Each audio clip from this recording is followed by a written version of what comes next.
دیکھیے یہ جو ملک صدق کا ذکر ہم کتاب مقدس میں دیکھ رہے ہیں، یوں تو اس کا تذکرہ ہمیں مزید دو جگہوں پر نظر آتا ہے، ایک زبور 110 اور پھر اس کے بعد عبرانیوں کا مصنف اسے کھولتا ہے۔ ملک صدق کا تعلق خدا کی کہانت کے ساتھ ہے۔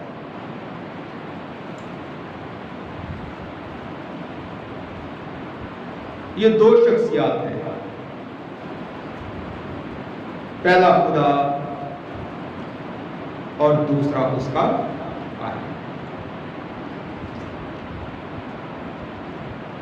یہاں پر دیکھیں ابھی تک کوئی ایسا سلسلہ ہمیں نظر نہیں آتا جس میں ہم یہ کہہ سکیں کہ کوئی ہیکل ہے، کوئی خدا کا گھر ہے یا کوئی چرچ ہے، کسی بھی طرح کا کوئی بھی چرچ بالآخر چرچ ہی ہوتا ہے، اور میں یہ چرچ بلڈنگ کے حوالے سے بات کر رہا ہوں جسے عبادت گاہ کہا جاتا ہے،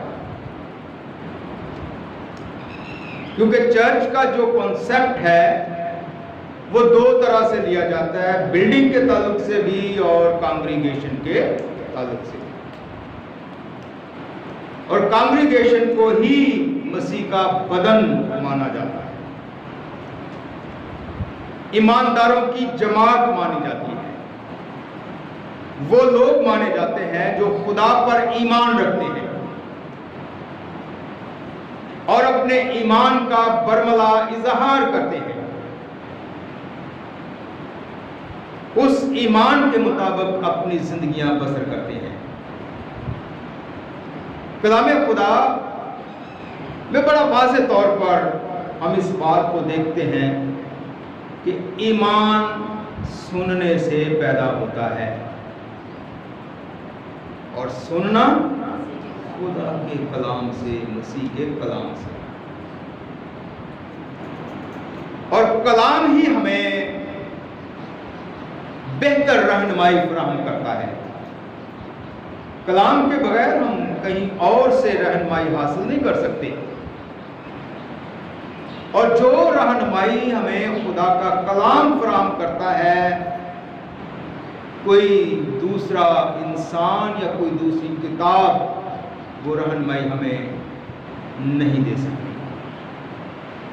شعور ضرور ملتا ہے، فہم ضرور ملتی ہے،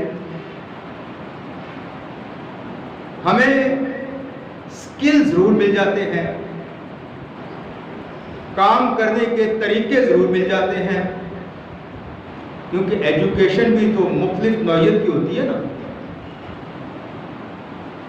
آپ سائنس پڑھنا چاہتے ہیں، آپ آرٹس پڑھنا چاہتے ہیں، آپ اکنامکس پڑھنا چاہتے ہیں، اور سائنس میں بھی آگے کئی برانچیں ہیں، میڈیکل سائنس ہے، کمپیوٹر سائنس ہے۔ سائنس کا مطلب تو علم ہے نا، اور علم کے لیے جب آپ خدا کے کلام کی طرف رجوع کرتے ہیں تو خدا کے علم کے ساتھ جو باتیں ہم سیکھتے ہیں وہ در حقیقت خدا کا کلام کہلاتا ہے، اور اسی کو ہم وہ سچائی مانتے ہیں جس پر ہمیں چل کر خدا کی بادشاہت میں حصہ ملتا ہے۔ ہم بات کر رہے تھے دو لوگوں کی جن میں خدا اور کاہن ہے۔ ہم میں کوئی ایسا تو یہاں پر موجود نہیں ہے جو خدا کے بارے میں نہیں جانتا کہ خدا کون ہے۔ خدا کے بارے میں جاننے کے لیے ہم نے آمد کے پہلے اتوار سے شروع کر کے جو نومبر کا آخری ہفتہ ہوتا ہے، آخری اتوار ہوتا ہے، وہاں سے شروع کر کے جو لاسٹ سنڈے گزرا ہے، کون سی تاریخ تھی لاسٹ سنڈے کو؟ 15 جون۔ کتنا عرصہ بنا آمد کے پہلے اتوار سے لے کر 15 جون تک؟ کوئی کیلکولیٹ کر سکتا ہے؟ کوئی بتا سکتا ہے؟ مہینہ، 2 مہینے، 4 مہینے، 5 مہینے، 6 مہینے؟ حساب لگا کے دیکھ لیں، تقریباً دسمبر کا پورا مہینہ ہے اور جون کا آدھا مہینہ ہے۔ کتنے مہینے؟ 6.5 مہینے۔ سال کا نصف سے زیادہ حصہ کلیسیائی روایت کے مطابق جو ٹریڈیشنل چرچز ہیں ان کے ذریعے سے ہم سیکھتے ہیں کہ خدا در حقیقت کون ہے، خدا در حقیقت کیا ہے، اور خدا نے دنیا کے لیے کیا کیا۔ خدا ہی ہے جس کے بارے میں انجیل کا مصنف یہ فرماتا ہے کہ اس نے دنیا سے محبت رکھی اور اس محبت میں اس نے اپنا اکلوتا بیٹا بخش دیا تاکہ جو کوئی اس پر ایمان لائے وہ ہلاک نہ ہو بلکہ ہمیشہ کی زندگی پائے۔ اب یہ جو ملکہ صدق کا کاہن ہے اور یہ ملکہ صدق کا کاہن جو سالم کا بادشاہ بھی ہے، اس کو جوڑا گیا ہے ابرام کے ساتھ، اور ابرام کی اور ملکہ صدق جو سالم کا بادشاہ ہے، اس کو ہم اکٹھا صرف ایک ہی وقت میں دیکھتے ہیں۔ اور اگر ہم ابرام کو دیکھیں، میں ابراہم نہیں کہہ رہا، ابھی میں ابرام کہہ رہا ہوں، ابراہم بننے کے لیے ابھی ٹائم پڑا ہے۔ جب وہ خدا کے حضوری میں ہے، خدا اس کو برکت دینا چاہتا ہے، تو خدا نے اس کا نام تبدیل کیا اور پھر وہ ابرام سے ابراہم ہوا۔ اور خدا نے اس کو برکت دی، خدا نے اس کو بیٹا دینے کے لیے وعدہ کیا۔ جو بیٹا خدا اسے دینا چاہتا تھا،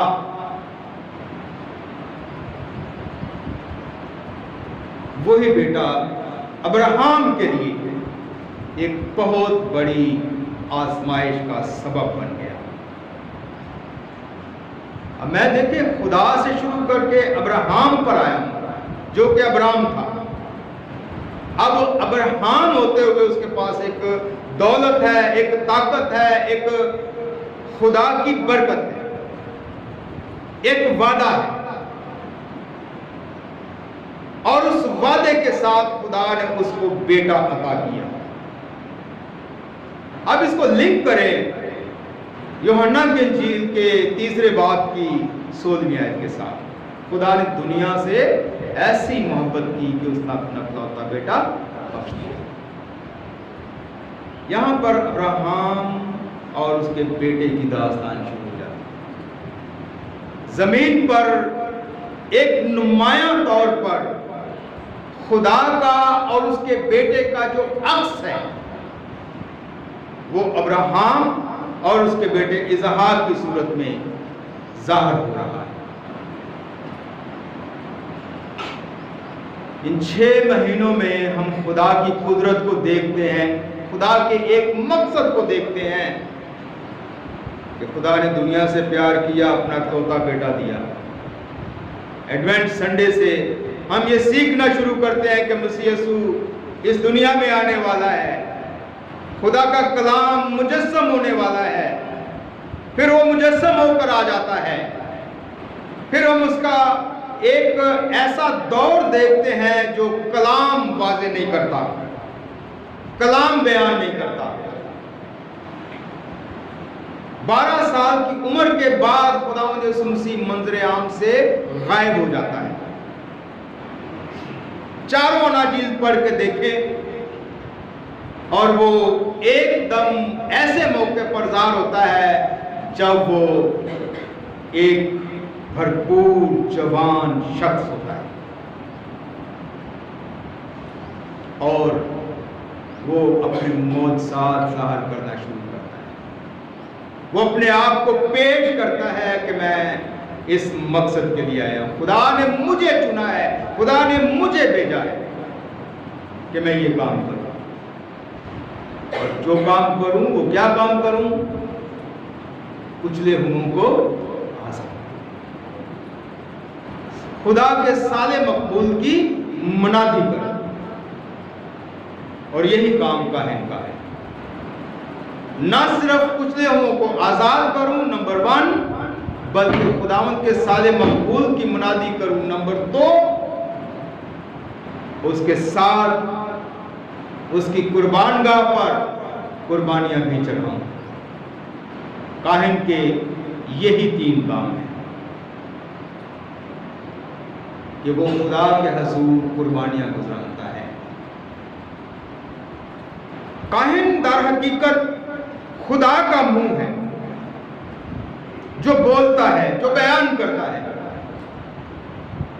اس کی باتیں، اس کے خیال، اس کی مرضی لوگوں پر ظاہر کرتا ہے، اور ہم خدا کو تو نہیں دیکھتے لیکن اس کے کاہن کی صورت میں، اس کی کاہن کی موجودگی میں ہم خدا کو آبزرو کرتے ہیں۔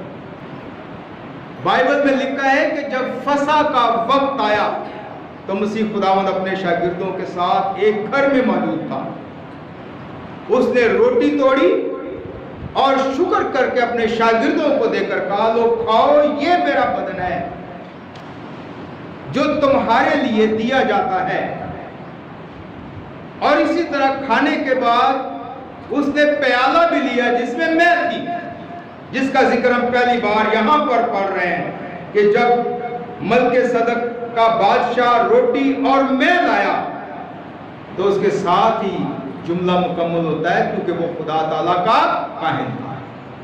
کہانت کی ذمہ داری میں روٹی اور میل کی تقسیم ہے، لوگوں کے درمیان مسیح کا بدن بانٹنا ہے اور اس کا لہو بانٹنا ہے۔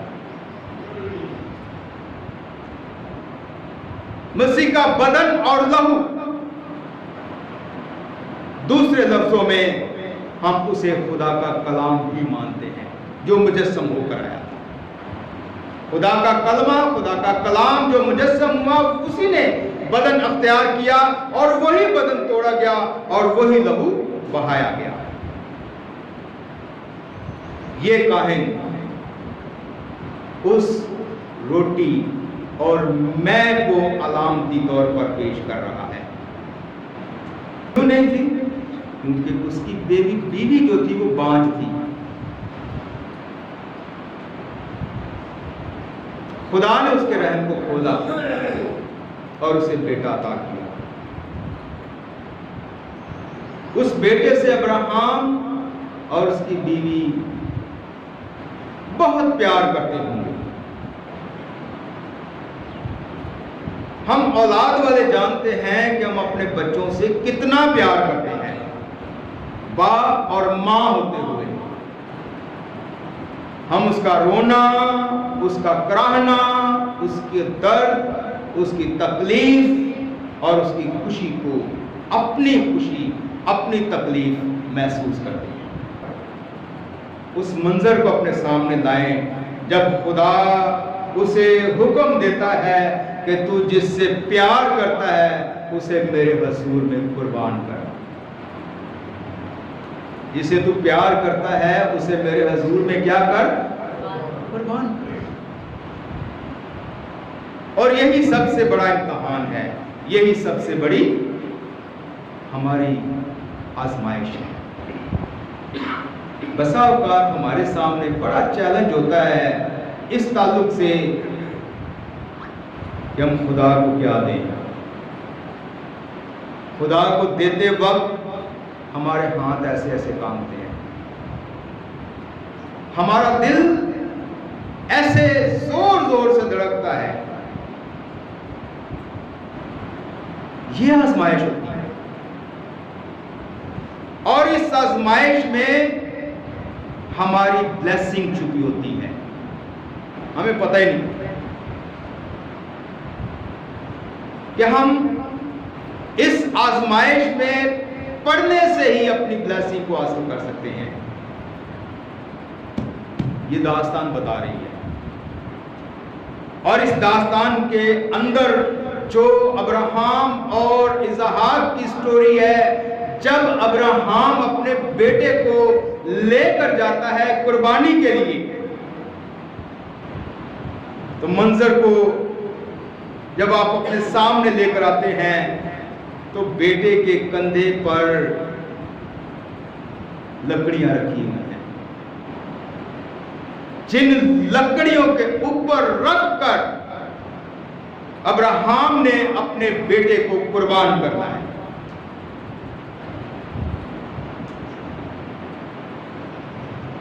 بیٹا آگے آگے، باپ آگے آگے، بیٹا اس کے پیچھے پیچھے. باپ کو پتہ ہے میرے ہاتھ میں چھری ہے، میں نے اس بیٹے کو قربان کرنا ہے. وہ لے کے جا رہا ہے اس کو، اور بیٹے کی وفاداری دیکھیں، وہ باپ کو فالو کر رہا ہے، اس کے پیچھے پیچھے چل رہا ہے، انکار نہیں کر رہا، سوال نہیں کر رہا.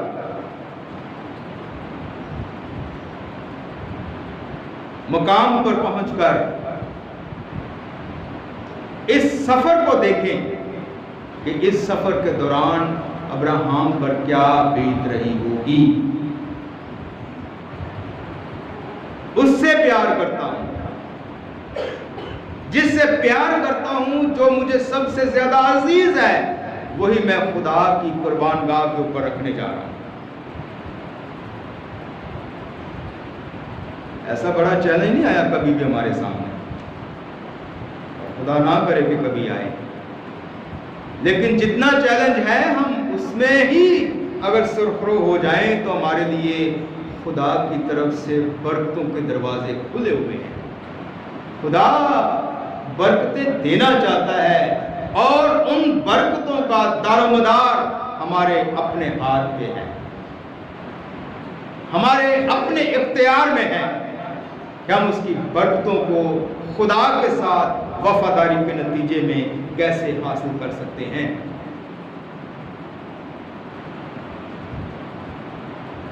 لکڑیاں موجود ہیں، چھری موجود ہے، برا کہاں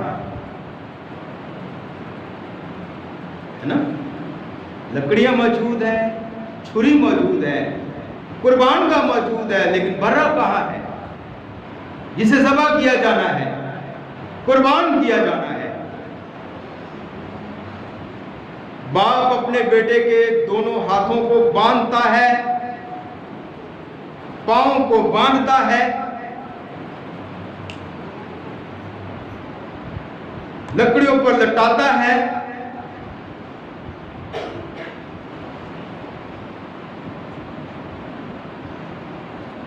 تصور کریں نا باپ کی کیا حالت ہو رہی ہے. یہ وہ منظر ہے جب ابھی خدا کا بیٹا جو کلمہ خدا ہے مجسم ہو کر ابھی اس دنیا میں نہیں آیا. یہاں زمین پر جو منظر کشی ہو رہی ہے، یہی منظر کشی آسمان پر باپ اور بیٹے کے درمیان ہو رہی ہے. باپ جانتا ہے کہ میں نے اپنے بیٹے کے کندھے پر بھاری صلیب رکھ کر کلوری کی طرف روانہ کرنا ہے، جو اس دنیا کے لیے قربان گاہ ثابت ہوگی. اس جگہ پر میرے بیٹے نے قربان ہونا ہے. یہ لکڑیاں در حقیقت صلیب کی نمائندہ کی. کندھے پر اٹھا کر بیٹا باپ کے پیچھے پیچھے جا رہا ہے. آپ کو کیا لگتا ہے کہ صرف یسوع مسیح اکیلا صلیب پر قربان ہوا ہے؟ باپ اتنا ظالم ہے کہ اس نے اپنے بیٹے کو چھوڑ دیا۔ کلمے میں تو ہم یہ سیکھتے ہیں کہ مسیح یسوع یہ کہہ رہا ہے کہ اے باپ، اے میرے خدا تو نے مجھے کیوں چھوڑ دیا۔ ذرا اس منظر کو دیکھیں، باپ آگے ہے اور بیٹا اس کے پیچھے ہے۔ جو منظر یہاں پر ابراہیم اور اسحاق کا ہے، وہی منظر آسمان پر اس کے بیٹے اور باپ کا ہے۔ باپ زمین پر علامتی طور پر چیزوں کو دنیا کے سامنے لاتا ہے تاکہ لوگ اس سے سبق حاصل کریں، لوگ اس سے کوئی نتیجہ حاصل کریں، اور جب کوئی سبق حاصل کرتے ہیں، جب کوئی نتیجہ حاصل کرتے ہیں، تو یہی انسان کی ریسٹوریشن بنتا ہے، یہی انسان کی بحالی ثابت ہوتا ہے۔